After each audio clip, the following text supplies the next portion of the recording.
ഇന്ന് നമ്മളിവിടെ ഉണ്ടാക്കാൻ പോകുന്നത് ഒരു മെഴുക്ക് പുരട്ടിയാണ്. നമ്മുടെ വീട്ടിലുണ്ടായ ഒരു നാടൻ പച്ചക്കറി, അതിൻ്റെ പേര് നിത്യവഴുതന എന്നാണ്. അതിൻ്റെ ഗുണഗണങ്ങളെന്ന് പറയുന്നത് ഇത് നിറയെ ഫൈബർ നിറഞ്ഞതും കൂടാതെ വൈറ്റമിൻ സിയുടെ ഗുണമുള്ള ഒരു പച്ചക്കറിയാണ്. നിത്യവഴുതന മെഴുക്ക് പുരട്ടുന്നതിനാവശ്യമായ വഴുതനങ്ങ രണ്ടായിട്ട് കണ്ടിച്ചത് 250 ഗ്രാം, മസാലപ്പൊടികൾ മുളക് പൊടി അല്പം, മഞ്ഞൾപ്പൊടി അല്പം, വെളുത്തുള്ളി ഒരു അരക്കുടം ചതച്ചെടുക്കണം. ഇത് കുരുമുളക് പൊടി അല്പം, ഗരം മസാലപ്പൊടി, പിന്നെ തേങ്ങാക്കൊത്ത് ആവശ്യമുള്ളവർക്ക് ചേർക്കാം, ഇഷ്ടമല്ലാത്തവർക്ക് ചേർക്കണ്ട, നിർബന്ധമുള്ള കാര്യമില്ല. പിന്നെ വെളിച്ചെണ്ണ, ഉപ്പ് ആവശ്യത്തിന്. ഇനി ഇതെങ്ങനെയാണ് ഉണ്ടാക്കുന്നതെന്ന് നോക്കാം. ആദ്യം കായിട്ട്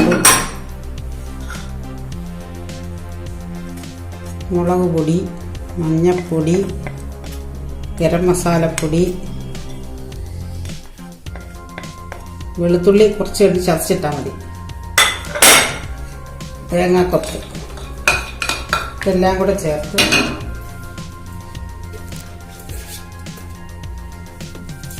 ഉപ്പ് പൊടിയും കൂടെ ആവശ്യത്തിനിട്ട്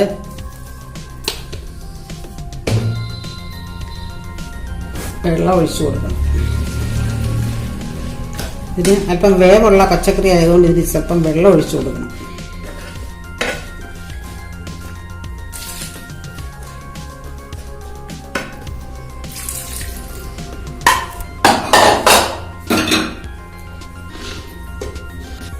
ഇനി ഇത് അടപ്പിൽ വെച്ച് 15 മിനിറ്റോളം അടച്ചു വെച്ച് വേവിക്കണം. അപ്പോൾ എന്തോ നോക്കിയിട്ട് വെള്ളം പറ്റി കഴിയുമ്പോൾ വെളിച്ചെണ്ണ ഒഴിച്ച് മെഴുക്കാക്കി എടുക്കണം. അത് വെന്ത് കഴിഞ്ഞിട്ട് അടുത്ത് നോക്കാം. ഇത് അടപ്പ് വെച്ച് മൂടിയിട്ട് 15 മിനിറ്റ് കഴിഞ്ഞ് അടപ്പ് തുറന്ന് നോക്കി വെന്തോ നോക്കാം. വെള്ളം പറ്റി തീ കുറച്ച്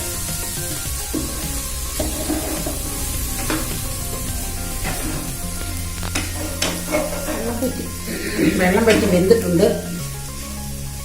ഇതിനകത്ത് വെളുത്തുള്ളി അരച്ച് വെച്ചേക്കണമെങ്കിൽ ഇടാം. ഇനി എണ്ണ ഒഴിച്ചു കൊടുക്കാം.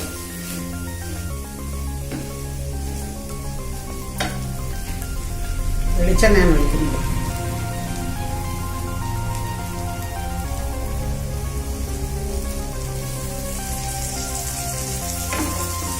ഈ വെളിച്ചെണ്ണ കൊണ്ട് ചെറുതീയിൽ മൂത്ത് വരും. തീ കൂട്ടി വെച്ച് കൊടുക്കാം. അതിനകത്ത് മൂത്ത് വന്നിട്ട് പിന്നെ ചെറുതീയിൽ മൂപ്പിക്കണം. കുറച്ച് കഴിയുമ്പോൾ അതൊക്കെ മൂക്കട്ടെ.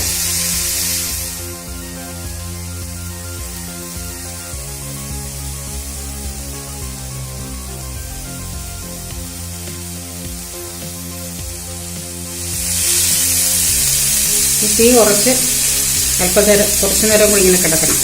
അപ്പം മൂത്ത് വരും ശരിക്കും. അത് കഴിഞ്ഞിട്ട് നോക്കാൻ ശരിയായിട്ട്.